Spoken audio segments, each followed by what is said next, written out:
Mbwiye amabanga atatu azagufasha kugira skin nziza. Ibanga rya mbere, cleanse. Niba ugikaraba bar soap rwose ndakubwiza kuri ko uruhu kugira ngo uzabone ruri ku glowinga bigoranye. Ikindi cya kabiri, irinde kwiyanika ku zuba.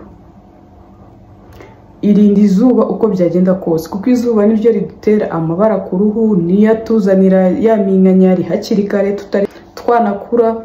So irinde ikintu bise izuba. Ikindi cya gatatu cyagufasha, gira creme nziza. Waba ufite oil skin, waba ufite dry skin, waba ufite iki, creme ni ngombwa yo mu maso, naho ibindi byose wakongera muri routine yawe ni option.